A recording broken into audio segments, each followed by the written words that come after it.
શું તમે ક્યારેય નર્ક જોયું છે? આ સવાલ સાંભળતા જ આપણા મનમાં પુરાણોની વાર્તાઓ, કાલ્પનિક ચિત્રો ઉભરી આવે.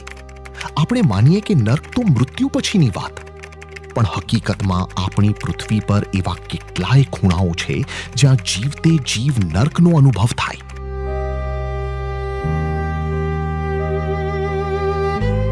ગુજરાતના અંતરિયાળ વિસ્તારોમાં અમે ખૂબ ફરીએ. આ ભ્રમણ દરમિયાન અમારી નજર વડોદરા જિલ્લાના એક એવા પરિવાર પર પડી જેમના માટે દરેક દિવસ જાણે એક સજા.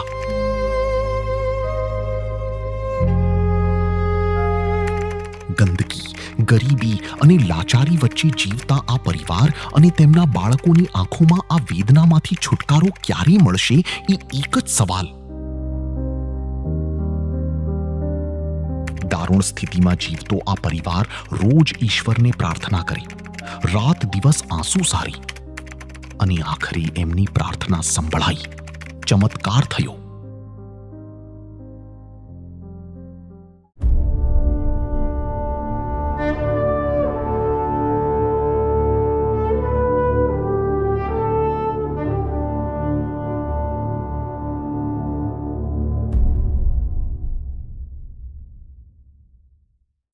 કોઈ દુઃખી પરિવારને જોઈએ ને ત્યારે આપણને એવું લાગે કે જાણે દુઃખનો ડુંગર આના ઉપર તૂટી પડ્યો છે. આમ ક્યાંયથી પેલું દેખાય જ નહીં કે એ દુઃખમાંથી એ બહાર નીકળી શકે. પણ કેટલાક પરિવારો પાછા એવાય હોય કે ડુંગરની પણ પહાડ તૂટી પડ્યો હોય એના જેવું આપણને લાગે. નવા રામપરા ગામ છે, વાઘોડિયા તાલુકો અને વડોદરાનું ગામ મજાનું છે. અને અહીં હંસાબેનનો આખો પરિવાર રહે, નટ સમુદાય. અને જ્યારે અહીંયા આગળ આવવાનું થયું, અમારા એક માવતર છે એને દર મહિને રાશન આપવા અમારા સુનિલભાઈ આવે. અને પછી એમણે કીધું કે બાનું ઘર આપણે બાંધીએ, કેમ કે બહુ જ ભયંકર હાલત અને સરખું રહેવાનું નહીં. એટલે મેં બાનું ઘર બાંધવાનું તો કર્યું. એ વખતે આવવાનું થયું અને બાજુમાં હંસાબેનનું ઘર જોયું. અને આમ ઘર કહેવાય કે કેમ, મને એમ થાય કે કોઈ પેલું આમ નર્ક ને સ્વર્ગની વાતો આપણે સાંભળીએ, પણ નર્ક જોવું હોય ને તો અહીંયા જ છે એવું એ વખતે એ પરિસ્થિતિ જોઈ અને એવું લાગેલું. હંસાબેન દીકરો દારૂ પીવે અને ઘરમાં આમ તો દીકરાઓ જુવાન હોય તો મા બાપનું કેવું સરસ રૂડું કરી શકે, પણ ક્યાંક એમની એ બધી વ્યવસ્થાઓ એની અંદર નહીં. અને એ વખતે નક્કી કર્યું કે આ પરિવારનું ઘર જો થાય તો એને જરાક નિરાંત મળે.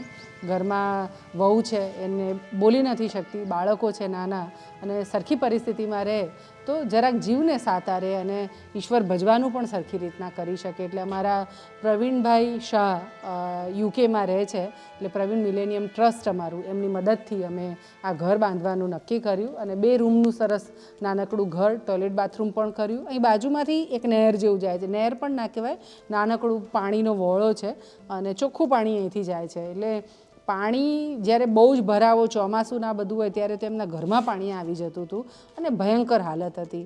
પણ હવે આ પરિવારને જરાક નિરાશ છે. એમણે મને કીધું કે આ ઘર થયું તમારે બહુ સારું થયું એમ. બરાબર છે હંસાબેન? પહેલાંની જે પરિસ્થિતિ હતી એના કરતાં સારું છે.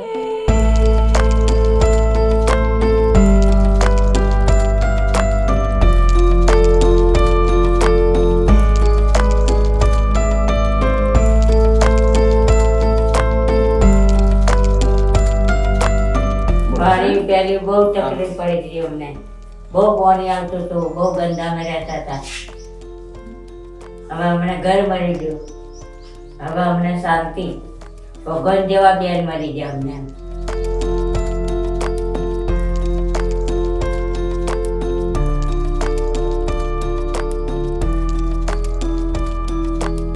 તો એમણે ભગવાનને પ્રાર્થના કરી હશે અને એટલે માતાજીને બહુ માને છે, એટલે આ એમની આખી વ્યવસ્થા થઈ.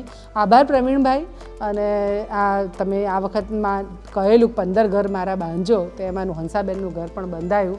તમે સૌ આ રીતે જો જોડાશો તો આવા અનેક પરિવારો છે જેને નાની આપણા ટેકાની જરૂર છે, અને એનું ઘર આપણે જો બાંધી શકીએ તો ઘર એ બહુ મોટી સાતા આપનારનું પહેલું હું તો સોપાન કહું છું, એનાથી માણસની પ્રગતિ થતી હોય છે. તો તમે જેને સમૃદ્ધિ આપી છે ભગવાને, 3.5 લાખ બહુ મોટી રકમ નથી, પણ જો જોડાશું તો આવા અનેક પરિવારોના ઘર જે રાહ જોઈ રહ્યા છે આપણી કે તમે કોઈ મદદ કરે ને ઘર બંધાય તો આપણે એનું ઘર બાંધી શકીએ. હંસાબેન તો બહુ સુખી થાય આ ઘરમાં એવી પ્રાર્થના, અને પ્રવીણભાઈનો ઘણો આભાર. અને VSSMએ અત્યાર સુધી 2000થી વધારે પરિવારોના ઘર બાંધ્યા એનો રાજીપો.